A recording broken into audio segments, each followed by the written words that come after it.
Hey everybody, welcome back to Reviews and Random. Today we are reviewing this Yamyshine lat pull, lat and tricep pull system and comparing it to my DIY version over there.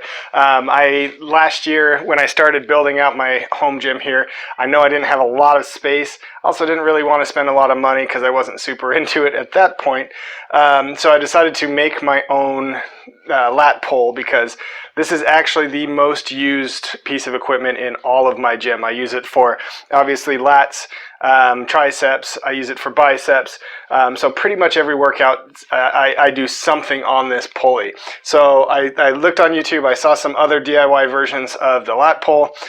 They used a really small pulley that I didn't like. It was very noisy. And so I decided to upgrade, and I got this. I put this together, this pulley here. This is actually from a garage door, or for a garage door, not from a garage door. So when I went to Home Depot, I looked for the heaviest duty pulley that I could find. That was it. It was about 10 bucks just for that pulley. And let me show you the problem that I had. Pretty quick. I'm going to clip my microphone so you can hear. This is with no weight on it, right? So listen. It works, but it's really noisy, and the more weight that you put on that, the noisier it gets. So just right off the bat, since I'm doing it anyway, let's clip it here. You can hear it's almost completely silent, very much smoother and quieter. So this one I used for about 2 months before it started making that noise. I've used this one a little bit longer than 2 months, almost every day, still perfectly silent. So the question is, one, what's the quality on this? I paid 70 bucks for this whole setup, and is it worth doing it DIY versus spending 70 bucks? Just in case you don't want to continue with the video, let me tell you, it's not worth doing it yourself. And here's the reason why. One, the pulley is far superior. You can see how much thicker that pulley is. It's held up a lot better than any of the ones that you can find at your hardware store.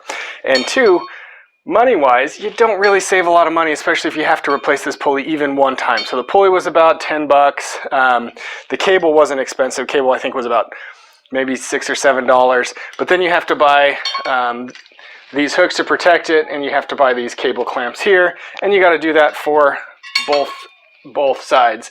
Really easy to make, but it ended up costing about 25-30 bucks after tax to build one. Then on top of that, you have to get a loading pin, which will go when I show you how to set this one up. I'll show you the loading pin down there. You have to get a loading pin, and then you have to get whatever other pieces of equipment you want. So this one came with this. Let me show you a little better here. I apologize for the lighting. It's my basement. I was hoping for a sunny day. We don't get many of those in the Midwest.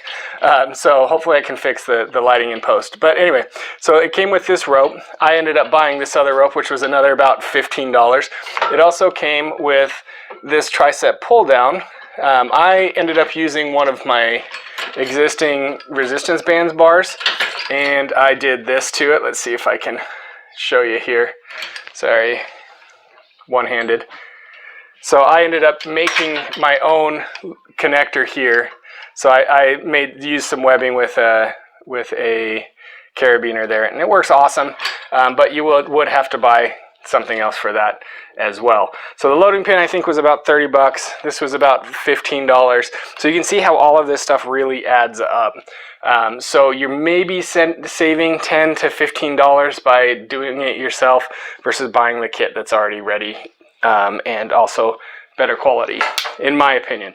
If you look at some of the other YouTube videos out there on how to do your own DIY lat pull, you'll see that most of them kind of use the same thing. The weak point is always the pulley. That's where we end up having our issues. So anyway, that out of the way, let me tell you why I love this one. Again, and just to get this out of the way too, I am not sponsored.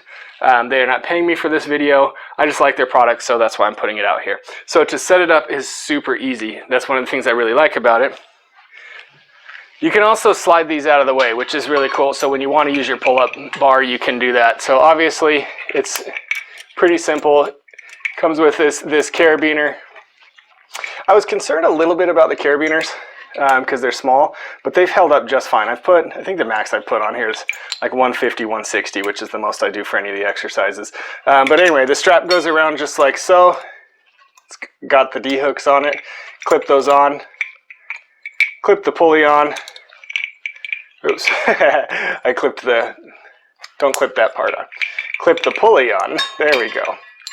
And you're ready to go from up top. So now let's go ahead. I'll angle down here at the bottom and we'll show you how to attach the cable. All right, so now we are down here by the loading pin. Let me show you. This is the loading pin that it came with. You will see it's quite a bit narrower. It definitely works for Olympic plates. I used it, but I had this other one that I bought. Oops, sorry, that's kind of noisy. I had this other one that I bought that I liked a little bit better. I will say though that the company, I believe, is actually, as we speak, redesigning their loading pin, so it's going to be a little bit fatter if their emails are to be believed. So to set it up, all you're going to do is measure from the top. I use this, sorry, this carabiner was my own. It came with one, but it's the same principle. I just had this one and it was already set up for my loading pin, so this is what I do. So basically, you want to make sure that the size of your carabiner and the size of your cable is fairly snug. You don't want a ton of slack at the bottom when your bar is all the way at the top. So you just kind of measure it out to make sure it's the right size. Add a little bit of length if you want to be sure, and then you wrap it around. So this cable wraps around this eyelet just like this. You slide this on and you tighten those bolts down. So I've been using it with just the one because I've been meaning to show you guys a video on how to do it, so I'll finally put the second one on here. So you slide that just like so. You can see this has a little notch that goes right here for the cable, and basically it's just going to squeeze those two together. Put a couple of the nuts on here. This is kind of a little bit cumbersome if you have big fat fingers like I do. There it goes, to get that set. But it works just fine. And once you get it set, obviously you're not going to have to do it again. That was a little... All right. So now you're going to tighten this down as tight as you can with your fingers because that's faster. And then you're just going to take the wrench that comes in. Let me make sure I'm in frame. And you're just going to crank those things down until it's nice and snug. I'm going to pause the video for a second while I do that, and I'll be right back with you. All right, so now that that's on, that's it, you're done. So you're going to ask, what about all this extra length? This is a very short basement. I actually had to buy a special rack that was shorter so that would fit in my basement. So you might need more length than this. If you don't need... or if you have a lot of length, you can actually just use this eye hook, and you don't even have to bother with those little clamps. But so to deal with it, I have a grinder with a cutoff wheel. I'm just going to cut it off. If you don't have one of those, you can actually take this wire. Obviously, I mean, you don't need to take the carabiner or whatever, but you can take the whole cable to Home Depot or Lowe's, go to their cable section. They will always have some sort of a cable cutter. Because you can buy this stuff. This is the stuff I bought there. You can buy this stuff there by the foot, and so you have to cut it down there. Super easy to do. Just like basic bolt cutters is what I used when I was there, and you just snip it off. You don't want to have it super long, wrapping back up like this, because when you go to use it, it's this part, the additional cable will get stuck in the pulley, and it'll clog everything up and bind, and you don't want that. So that's it. That's how easy it is to set this thing up. It takes all of about 5 minutes or so. One bit of advice is when you're deciding on the length, use your carabiner, but measure it from the side. If you measure it from here and you have to try to get that hook in and you've cut it too short, you're not going to be happy. So measure the length from the side of the carabiner, hold it just like this, and then flop it on there. So that is it, guys. That's as hard as it is to set this thing up, and you are ready to go. So just to show you how well this thing works, I'm going to bring this up here out of the way so that you can see the pulley under some weight.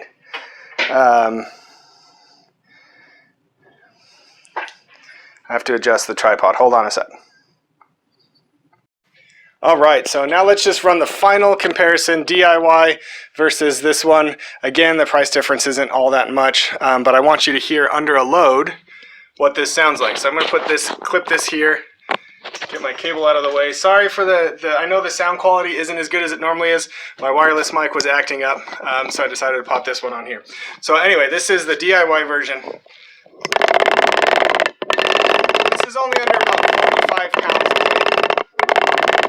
You can hear it chatter, but also you can feel it chatter, which is really annoying. It functions, yes it functions, but is it the best? Absolutely not, especially not for the price.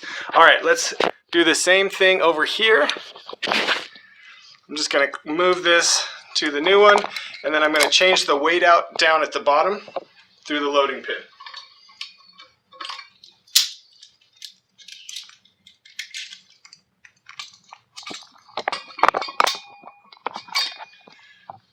All right, slide this out of the way, make sure I'm still in frame. Yep, you can still see that pulley go. And here is, again, 45 pounds. You can hear it's super smooth, super quiet. Huge difference in the way that it feels. So there you go.